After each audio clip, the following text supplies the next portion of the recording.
Heureux qui, comme Ulysse, a fait un beau voyage, ou comme c'est celui-là qui conquit la toison, et puis est retourné plein d'usage et raison, vivre entre ses parents le reste de son âge. Quand reverrai-je, hélas, de mon petit village fumer la cheminée, et en quelle saison reverrai-je le clos de ma pauvre maison qui m'est une province et beaucoup d'avantages. Plus me plaît le séjour qu'ont bâti mes aïeux que des palais romains le front audacieux. Plus que le marbre dur me plaît l'ardoise fine, plus mon Loir gaulois que le Tibre latin, plus mon petit Liré que le Mont Palatin, et plus que l'air marin, la douceur angevine.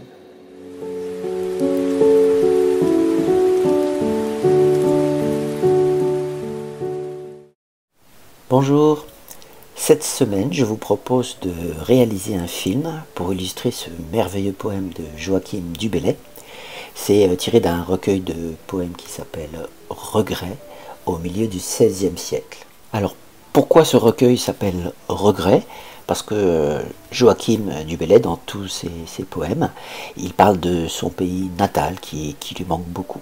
Et là, dans Heureux qui comme Ulysse, il utilise l'image d'Ulysse qui, comme lui, a dû attendre très longtemps avant de pouvoir rentrer chez lui. Voilà, le voyage pour lui, pour Joachim du Bellay, c'est quelque chose qui n'est pas vraiment génial. C'est comme un exil, comme si on l'avait retiré de son pays. Voilà. La première étape de ce projet, c'est bien sûr de bien comprendre ce que veut dire Joachim du Bellay dans Heureux qui comme Ulysse a fait un beau voyage. Donc on va regarder un petit peu le texte. On remarque ici qu'il y a des vers, donc une phrase dans un poème, ça s'appelle un vers. Voilà. Ici il y en a 4. 1, 2, 3, 4. Ici il y en a encore 4. Ici il y en a 3. Et ici il y en a 3. Alors comme il y a 4 vers, voilà, ça s'appelle un quatrain, comme 4. Et quand il y a 3 vers qui se suivent, ça s'appelle un tercet. 3 comme 3. Donc ça, tout cet ensemble-là, ce cadre d'écriture était beaucoup utilisé au XVIe siècle par les poètes et ça s'appelle un sonnet. Voilà. Ensuite, on remarque ici voyage, toison, raison, âge, que ça rime aux extrémités et au centre. Voilà. Ici, village, saison, saison, avantage. Même chose que le premier. Et ici, ça fait aïeux, audacieux, fine. Et ici, latin, latin, angevine. Ça reprend. Enfin, on peut remarquer que chaque vers est composé de 12 syllabes. On dit aussi en poésie 12 pieds. Voilà. Plus mon Loir gaulois que le Tibre latin, ça fait 12 syllabes.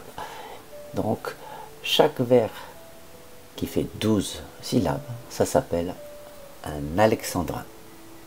Donc voilà un petit peu pour la structure générale du poème. Et maintenant, on va regarder un petit peu qu'est-ce que nous raconte Joachim du Bellay dans ce beau poème. Voici donc en vers les mots qu'on va étudier pour bien comprendre. Alors, c'est celui-là, j'ai mis un petit 1 ici, ça veut dire celui qui conquit la toison. Voilà. Et au XVIe siècle, on parlait un peu différemment et on disait c'est celui-là. La toison. Alors la toison, c'est dans la mythologie, on raconte que Jason, accompagné des Argonautes, était parti chercher la toison d'or. C'était la peau d'un bélier. Voilà. Donc il fait référence à Jason qui a fait aussi un grand voyage comme Ulysse. Et puis retourner plein d'usages. Alors ici, c'est plein d'expériences en fait. Voilà, ici, expérience. Vivre entre ses parents le reste de son âge. Et vivre avec sa famille chez lui le reste du temps. Voilà. Quand reverrai-je, hélas de mon petit village, ça pose pas de problème, fumer la cheminée, en quelle saison reverrai-je le clos? Alors le clos ici c'est fermé, c'est une clôture, la clôture de la maison, voilà, de ma pauvre maison, qui met une province, une région et beaucoup d'avantages, qu'il aime beaucoup. Plus me plaît le séjour qu'ont bâti mes aïeux, aïeux, veut dire mes ancêtres, ma famille, voilà, que des palais romains, ça vous comprenez, le front audacieux, c'est un peu un front prétentieux, des belles devantures, voilà. Plus que le marbre dur me plaît l'ardoise fine.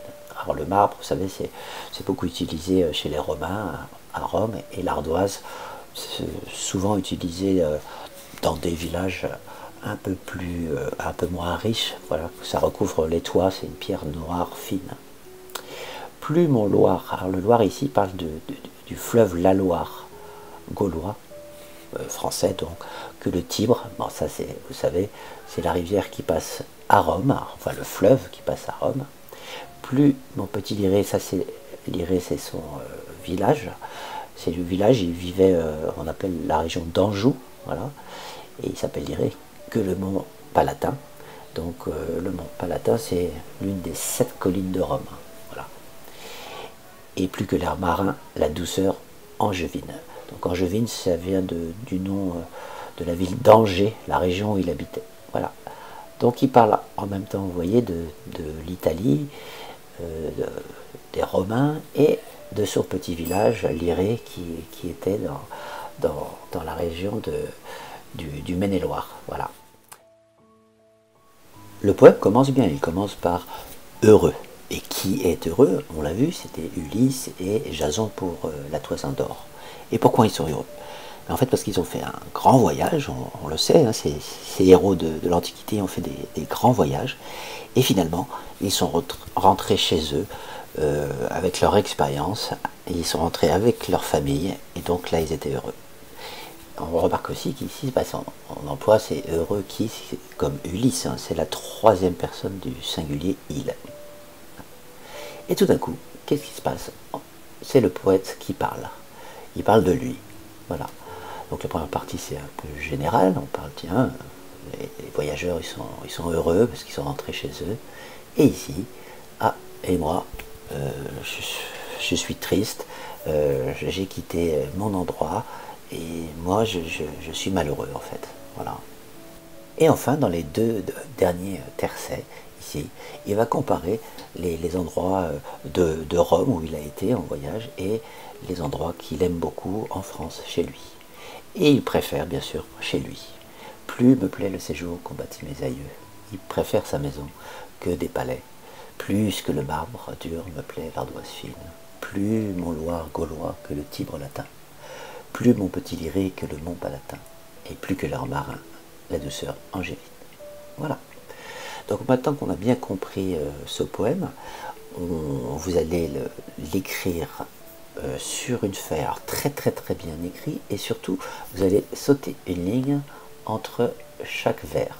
Voilà, ça c'est important parce qu'on va mettre des annotations qui vont nous servir à donner l'intonation, quelle émotion on va dire pour chaque partie du poème.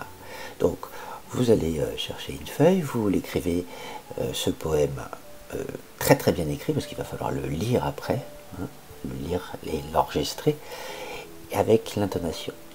Donc je vous laisse faire ce travail, vous pouvez faire pause maintenant, et après je vous aide pour l'intonation.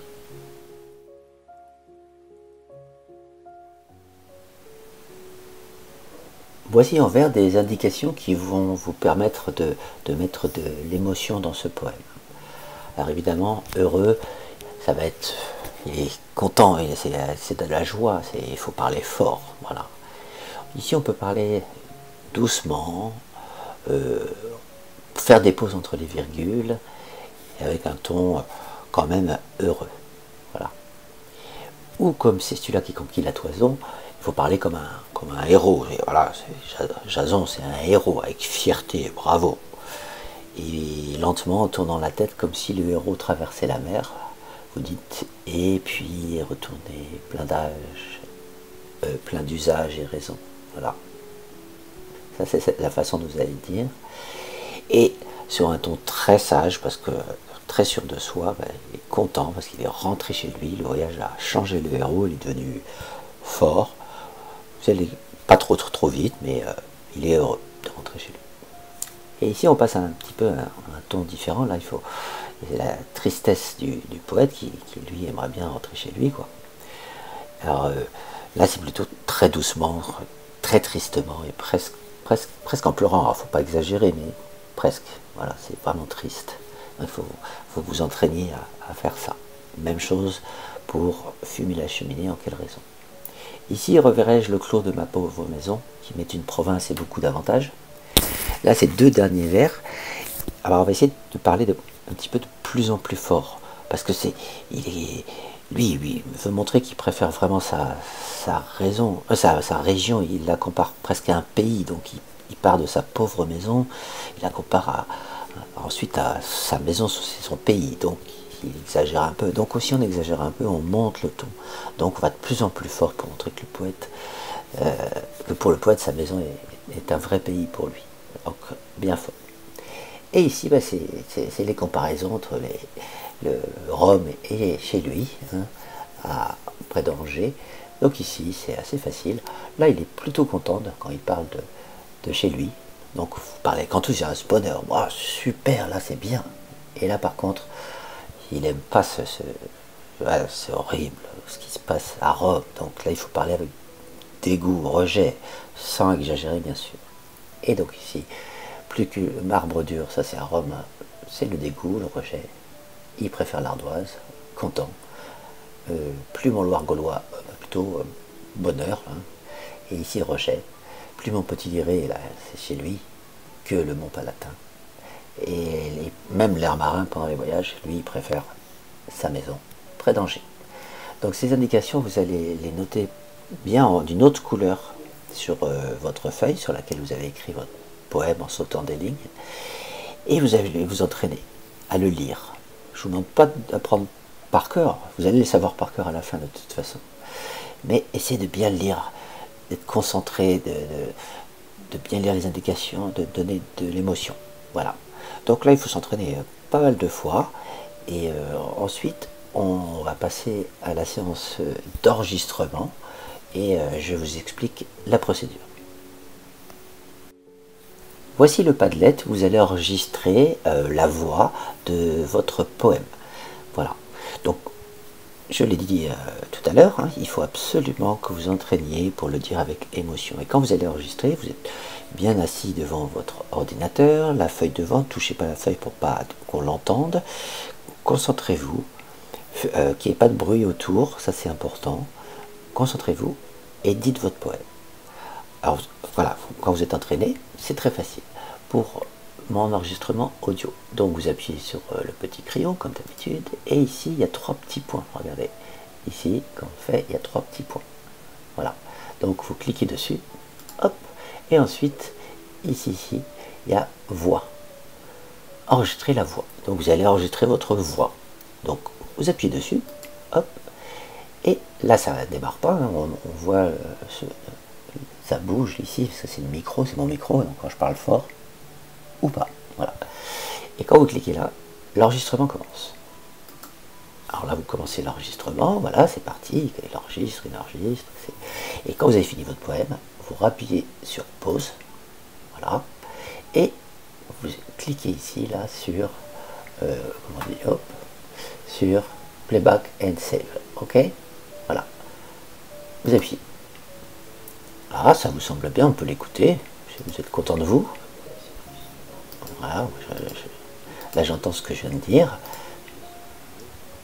Alors que si vous êtes content de l'enregistrement, que ça suit bien toutes les indications d'émotion du poème, vous faites enregistrer. Donc ça prend un petit peu de temps, vous patientez, et ensuite l'enregistrement va se rajouter ici. Voilà. Donc moi, je vais récupérer après ces enregistrements, parce que je peux je peux les télécharger, hein. Voilà. Et quand je les ai téléchargés, après je prendrai vos films pour mettre dessus. C'est moi qui vais faire le collage entre le son et vos images. Donc maintenant que le son est enregistré, je vais vous montrer comment on s'occupe des images. Voilà. Pour le film, alors ce que je vais vous demander, c'est de faire un film un plan séquence. Ça veut dire qu'on allume une seule fois la caméra et on continue jusqu'au bout pendant que le poème est lu par l'ordinateur. Alors ce que vous allez faire, c'est que vous allez mettre votre ordinateur à côté de votre mise en scène. Vous allez lancer votre enregistrement que vous venez de faire sur Padlet. Et comme ça, avec votre téléphone, vous allez filmer. Alors prenez le format paysage, hein, comme dans un film, hein, où vous penchez le téléphone. Et vous amusez à filmer les éléments que vous avez choisis dans votre maison pour illustrer le poème. Alors, je vais vous montrer moi comment j'ai fait, mais vous pouvez prendre plein d'objets, ce que vous voulez, des jouets, des objets, des fruits, quelque chose, voilà. Il va falloir illustrer le poème. Alors ce que j'ai fait, moi je me suis dit, tiens, je vais choisir un Ulysse, donc j'ai pris une statue africaine que j'ai ramenée d'Afrique. Un beau voyage, j'ai pris une affiche de Tintin qu'il y a dans mon salon. Celui-là, j'ai dit, tiens, je vais prendre un autre héros. Alors, j'ai une sorte de tirelire avec un lama qui a l'air fier. Je lui ai dit, tiens, ça peut aller. Ensuite, retourner, je fais des petits personnages d'Afrique, là, avec raison, vivre entre ses parents. Donc j'ai une petite statuette aussi en Afrique pour faire un petit village. Voilà. Donc vous pouvez prendre, je sais pas, par exemple des Lego, des petits personnages, des jouets, des peluches, pour illustrer tout ça. Ensuite, j'ai choisi un petit village, donc j'ai une petite maison en terre que j'ai mis avec une cheminée, donc ça m'a bien servi. Vous pouvez faire une petite maison en Lego si vous voulez. Et après ici, voilà, j'ai pris ce plan-là, j'ai pris que ma maison et j'ai dit tout le quatrain ici en filmant cette maison, en tournant un petit peu autour. Il faut toujours qu'il y ait un petit peu de mouvement dans votre caméra. Après, j'ai choisi une autre petite maison pour parler de la maison de mes ancêtres, voilà. Et j'avais un petit palais, alors là c'est pas un palais de Rome que j'ai, c'était plutôt grec, hein, mais j'ai choisi ça, voilà. Ça peut être aussi un dessin ou une image que vous avez dans un livre, hein, sur le palais, que vous allez filmer doucement. Et le marbre, j'ai choisi donc une statuette en marbre, pris un petit bout d'ardoise, mais c'est pas de l'ardoise, mais bon, je me suis débrouillé. Alors j'ai évidemment le Loir et le Tibre, la Loire pardon et le Tibre, c'est des fleuves, donc c'est compliqué. Alors soit j'aurais pu prendre une image dans un livre que je filme, ou alors là j'ai choisi un verre d'eau. La Loire c'est plus petit que le Tibre, donc j'ai pris un petit verre d'eau un peu simple, et ici un verre d'eau rhum, un verre plus joli, voilà. Et pour le petit liret, le palatin, j'ai repris en fait des éléments que j'avais déjà pris. Et l'air marin, j'ai repris le verre d'eau aussi dans ma composition. Et angevine, ça me fait penser à Ange, même si ça vient de Angers, et à Joly, donc j'ai mis des fleurs. Voilà. Donc j'ai pensé à, d'abord dans ma maison, j'ai lu le poème, j'ai regardé ce que j'avais comme objet, et j'ai mis tous les objets sur une table. Alors, pas n'importe comment, j'ai organisé les objets en fonction du déroulement du poème. J'ai pris d'abord la statuette, c'est mon Ulysse africaine. Ensuite, je savais que on a marché sur la Lune pour le voyage. Ensuite, mon lama, je savais où j'étais placé. Et ensuite, le petit village, ma maison, la maison de mes aïeux, le palais romain, le marbre, le Tibre latin, etc., dans l'ordre. Donc j'ai mis les objets dans l'ordre. Et j'ai fait un essai, j'ai mis mon ordinateur en marche avec mon enregistrement, et j'ai suivi les objets suivant la vitesse de mon poème. Voilà. Alors ce que vous allez faire, donc vous allez bien installer tous les objets, voilà, vous entraînez, vous écoutez une fois l'ordinateur, votre enregistrement, et vous bougez votre téléphone, vous filmez, et vous bougez suivant les objets. Alors ayez un mouvement fluide avec les mains, essayez de pas trop bouger, de faire attention au mouvement, et vous filmez pendant tout le poème. Voilà, donc il faut bien préparer la mise en scène, il faut s'entraîner quelques fois. Moi je me suis entraîné 3 fois pour faire le film que vous avez vu au début de cette capsule. Donc entraînez-vous, et dès que c'est prêt, vous enregistrez et vous filmez. Quand le film est terminé, c'est simple, vous demandez à vos parents de me l'envoyer et moi je vais rajouter l'enregistrement que vous avez mis sur votre Padlet. Ensuite, j'essaierai de faire un petit mixage pour le son, pour qu'il soit meilleur, pour qu'on ait l'impression que vous soyez dans un endroit mystérieux. Et puis, je mettrai tous ces films sur le Padlet du projet Heureux qui comme Ulysse. Voilà. Donc, bon courage. Je pense que vous allez faire des beaux films, des beaux poèmes. Vous allez apprendre à bien dire vos émotions dans ce poème. À bientôt.